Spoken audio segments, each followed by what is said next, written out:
नागरिक उड्डयन मंत्रालय द्वारा दूरस्थ क्षेत्रों में कनेक्टिविटी को और बढ़ाने के लिए उड़ान 5.0 लॉन्च किया गया। विश्व अंग्रेजी दिवस का इतिहास 2010 से शुरू होता है, जब इसे पहली बार English language teacher association of India द्वारा विलियम शेक्सपियर की जयंती के अवसर पर मनाया गया था। विश्व अंग्रेजी दिवस 2023 की थीम है एक वैश्विक भाषा के रूप में अंग्रेजी, bridging culture connecting the world. दुनिया में सबसे ज़्यादा अधिक बोली जाने वाली अंग्रेजी भाषा के सम्मान के लिए हर साल 23 अप्रैल को विश्व अंग्रेजी दिवस के रूप में मनाया जाता है। भारत द्वारा 2025 तक मंगोलिया रिफाइनरी का निर्माण किया जाएगा। 2025 तक भारत द्वारा निर्मित मंगोलिया रिफाइनरी मंगोलिया की अपनी पहली तेल रिफाइनरी 2025 तक चालू हो जाएगी और भारत द्वारा बनाई जाएगी। पहला चरण साल के अंत तक पूरा हो जाएगा। रिफाइनरी मंगोलिया को अपनी घरेलू मांग का 70% पूरा करने में सक्षम बनाएगी। भारत से वित्त पोषण के साथ उलान बटोर की राजधानी शहर के बाहरी इलाके में बनाई जा रही है। 2025 तक समाप्त हो जाएगी। चैनल को सब्सक्राइब कर दीजिए और शेयर कर दीजिए। भारत और यूक्रेन चैम्बर ऑफ कॉमर्स की स्थापना की जाएगी। वाणिज्यिक संबंधों को मजबूत करने के प्रयास में आगामी महीने में एक Bharat Ukraine chamber of commerce की स्थापना की जाएगी। स्वास्थ्य मंत्रालय ने राष्ट्रव्यापी 100 फूड स्ट्रीट शुरू करने की योजना बनाई है। केंद्रीय स्वास्थ्य मंत्रालय और आवास और शहरी मामलों के मंत्रालय ने पूरे देश भर में 100 फूड स्ट्रीट स्थापित करने का निर्णय लिया है। केन्या के किप्टम ने दूसरी सबसे तेज समय में लंदन मैराथन जीती है। इलियुड किपचोंगे विश्व में प्रथम स्थान पर हैं और एथलीट केल्विन किप्टम दूसरे स्थान पर हैं। 23 वर्षीय केन्याई athlete Kelvin Kiptum London marathon में जीत हासिल करने के लिए 2 घंटे 1 मिनट 25 सेकेंड में अपना दौड़ पूरा किया। वहीं विश्व रिकॉर्ड से 16 सेकेंड पीछे रह गए। हालांकि 16 सेकेंड पीछे रहने के बाद भी विश्व में दूसरा स्थान प्राप्त किया। वीडियो को लाइक कर दें और शेयर कर दें। 1891 के एंग्लो मणिपुर युद्ध में लड़ने वाले सैनिकों को सम्मानित करने के लिए मणिपुर के थौबॉल जिले के खोंगजोम में खोंगजोम दिवस मनाया गया। आयोजित कार्यक्रम में मणिपुर के मुख्यमंत्री एन बीरेन सिंह और राज्यपाल सुश्री अनसुईया उइके ने नायकों को सम्मान दिया। केरल ने खेल संस्कृति को पुनर्जीवित करने के लिए एक पंचायत एक खेल का मैदान लॉन्च किया है। केरल सरकार ने प्रत्येक पंचायत में उच्च गुणवत्ता वाले खेल के मैदानों की स्थापना करके राज्य में खेल संस्कृति को पुनर्जीवित करने के उद्देश्य से केरल के मुख्यमंत्री पिनराई विजयन ने कल्लिकक्कर में एक पंचायत एक खेल का मैदान परियोजना का शुभारंभ किया।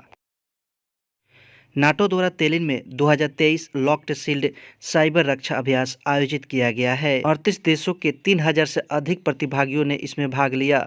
इसमें उत्तरी अटलांटिक संधि संगठन नाटो के सहयोगी और साझेदार भी शामिल थे। लॉक्ड शील्ड्स के 2023 संस्करण की मेजबानी तेलिन एस्टोनिया में नाटो सहकारी साइबर रक्षा केंद्र उत्कृष्टता द्वारा की गई। लॉक्ड शील्ड्स दुनिया का सबसे बड़ा साइबर रक्षा अभ्यास है। यह 18 अप्रैल 2023 को शुरू हुआ। इसमें कंप्यूटर सिस्टम को वास्तविक समय के हमलों से बचाने और महत्वपूर्ण परिस्थितियों में सामरिक और रणनीतिक निर्णयों का अनुकरण करना शामिल था। नाटो की स्थापना 4 अप्रैल 1949 को वाशिंगटन डीसी संयुक्त राज्य अमेरिका में हुआ था। नाटो का मुख्यालय ब्रसेल बेल्जियम में है। नाटो के महासचिव हैं Jens Stoltenberg.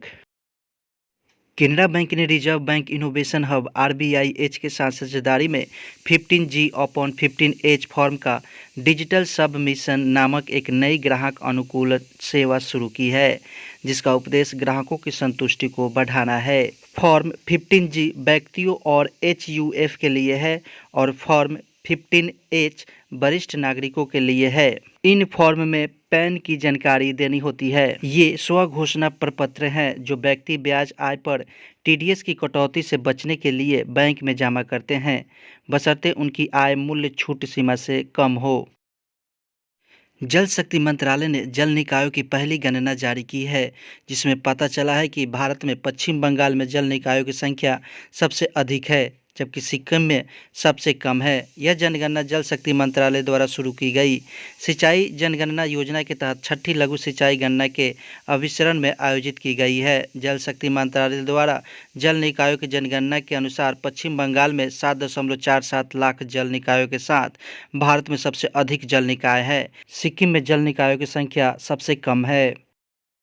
Master blaster Sachin Tendulkar इस साल 24 अप्रैल को 50 साल के हो गए हैं और उन्हें सम्मानित करने के लिए ऑस्ट्रेलिया में प्रतिष्ठित सिडनी क्रिकेट ग्राउंड ने उनके नाम पर गेट के एक सेट का अनावरण किया। उनके साथ एससीजी ने एक और क्रिकेट के दिग्गज ब्रायन लारा का नाम भी जोड़ा है, जो सचिन तेंदुलकर के साथ सम्मान साझा करेंगे।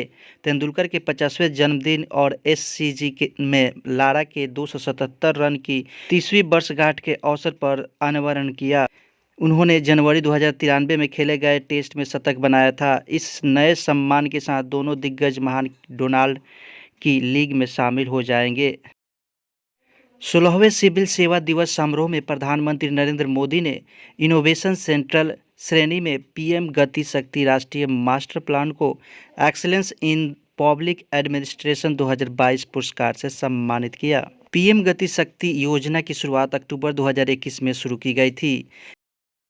विश्व टीकाकरण सप्ताह अप्रैल के अंतिम सप्ताह में मनाया जाता है, जिसका उद्देश्य लोगों को टीके से रोकी जा सकने वाली बीमारियों से बचाने के लिए आवश्यक सामूहिक कार्रवाई को उजागर करना है। इस वर्ष यह दिवस 24 अप्रैल से 30 अप्रैल तक मनाया जाता है। इस वर्ष विश्व टीकाकरण सप्ताह का विषय है the big catch up. Sudan में फंसे भारतीयों को बचाने के लिए केंद्र ने ऑपरेशन कावेरी शुरू किया।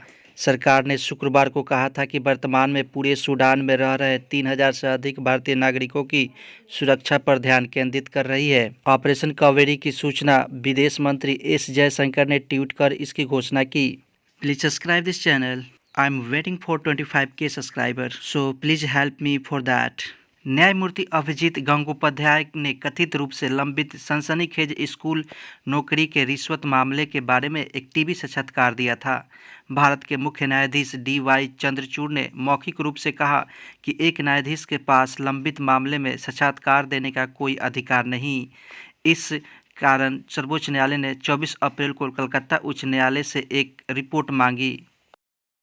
जेईई मेन 2023 सत्र 2 का परिणाम आज घोषित होने की उम्मीद है। उम्मीदवार अपना परिणाम देख सकेंगे और अपना स्कोर आधिकारिक वेबसाइट पर डाउनलोडिंग कर सकते हैं। नेपाल के काठमांडू हवाई अड्डे से दुबई के लिए उड़ान भरने वाले फ्लाई दुबई विमान में सोमवार को आग लग गई। विमान में लगभग 150 यात्री यात्रा कर रहे थे।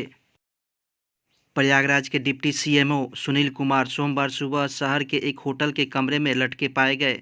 बनारस निवासी सुनील कुमार का शव प्रयागराज के बिट्ठल होटल के एक होटल के कमरे 106 में मिला था। Hotel Bitthal civil lines police station के अंतर्गत कॉफ़ी हाउस में स्थित है। 1800 से अधिक वैज्ञानिकों और शिक्षकों ने कक्षा 9 और कक्षा 10 की विज्ञान की पाठ्यपुस्तकों से चार्ल्स डार्विन के विकास के सिद्धांत को हटाने की निंदा करते हुए NCERT के एक खुले पत्र पर हस्ताक्षर किए हैं। बिहार सरकार ने सोमवार को पूर्व सांसद आनंद मोहन सिंह सहित 27 कैदियों की रिहाई की अधिसूचना जारी की है, जिसके कुछ दिनों बाद नीतीश कुमार के नेतृत्व वाली सरकार ने बिहार जेल नियमावली 2012 में संशोधन किया है। पूर्व सांसद आनंद मोहन सिंह वर्तमान में 5 दिसंबर 1994 को गोपालगंज के तत्कालिक जिलाधिकारी G कृष्णैया की हत्या के मामले में आजीवन कारावास की सजा काट रहे हैं। Thanks for watching my YouTube channel. Please subscribe this channel and share and like please. Thank you.